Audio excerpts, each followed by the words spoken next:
साल तक अपनी बीवी की कब्र पर नाचता रहा ये शख्स। कहानी सच्ची है। EP2। 7 वर्ष पहले वो बेहद खूबसूरत थी। माइसौर राजघराने के दीवान की बेटी। उसे चाहने वालों की एक लंबी फहरिस्त थी।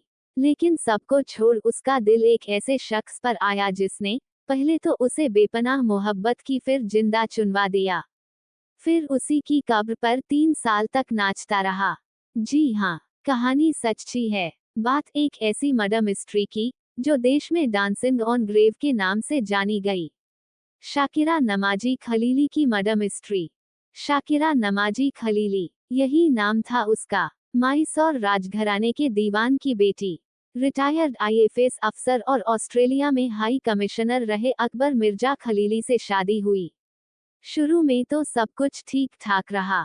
4 बेटियां भी हुईं। धीरे धीरे 25 साल बीत गए। इसी दौरान शाकिरा की जिंदगी में एक और शख्स आ गया, जिसका नाम मुरली मनोहर मिश्र था। मुरली एक राजपरिवार में नौकर था।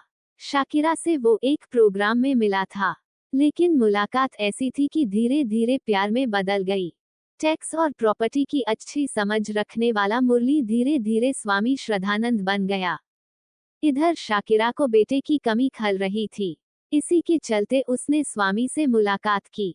बेटे की मुराद पूरी करवाने की चाहत में दोनों काफी नजदीक आ गए। आखिर में शाकिरा ने पति को तलाक दे दिया और सब कुछ छोड़ छाड़ कर स्वामी से शादी कर ली। फिर दोनों बेंगलुरु शिफ्ट हो गए। मां का फैसला बेटियों को नामंजूर था, इसलिए 3 बेटियां शाकिरा से अलग हो गईं। लेकिन चौथी बेटी सबा मां को छोड़ न सकी। वो मॉडलिंग के लिए मुंबई चली गई, लेकिन बीच बीच में मां से मिलने आ जाती।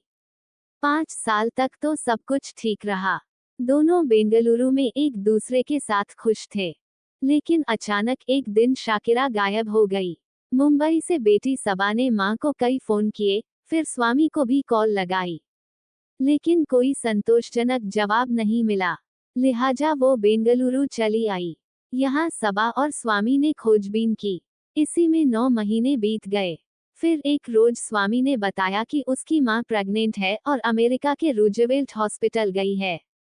मां की खोज में दरबदर भटक रही सबा ने रूजवेल्ट हॉस्पिटल में पता किया, लेकिन वहां शाकिरा खलीली नाम की कोई महिला एडमिट ही नहीं थी। सबा का सब्र टूट चुका था।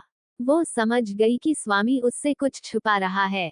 लिहाजा उसने मां की गुमशुदगी की रिपोर्ट दर्ज करा दी। पुलिस को पहला शक स्वामी पर था। उससे पूछताछ भी की गई, लेकिन उसका शहर में काफी रसूख था, लिहाजा पुलिस उससे सख्ती नहीं कर सकी। काफी पड़ताल के बाद भी कोई सुराग नहीं मिल रहा था। नौबत केस बंद करने तक आ गई। लेकिन एक दिन ऐसा कुछ हुआ कि शाकिरा मिल गई। वो रात थी 29 अप्रैल 1994 की। बेंगलुरु क्राइम ब्रांच का कांस्टेबल एक ठेके पर बैठा था। तभी शराब में धुत एक शख्स आया। वो कांस्टेबल के सामने ही कहने लगा कि जिस शाकिरा को पुलिस ढूंढ रही है वो तो जिंदा ही नहीं है। पुलिस ने उस शख्स को कस्टडी में लेकर पूछताछ की। ये शख्स कोई और नहीं बल्कि स्वामी का नौकर था। उसने बताया कि स्वामी ने शाकिरा को जिंदा ही ताबूत में बंद कर दफना दिया। नौकर से हुई पूछताछ के आधार पर स्वामी को हिरासत में लेकर कड़ी पूछताछ की गई। तब जाकर उसने सब कुछ उगला। उसने बताया कि उसने शाकिरा से उसकी दौलत के लिए प्यार और फिर शादी की थी। उसे वो दौलत मिलने भी वाली थी, लेकिन शाकिरा ने अपनी सारी दौलत और प्रॉपर्टी चारों बेटियों को देने का फैसला कर लिया, जिसके बाद उसने शाकिरा की हत्या का प्लान बनाया। 28 अप्रैल 1991 का दिन था।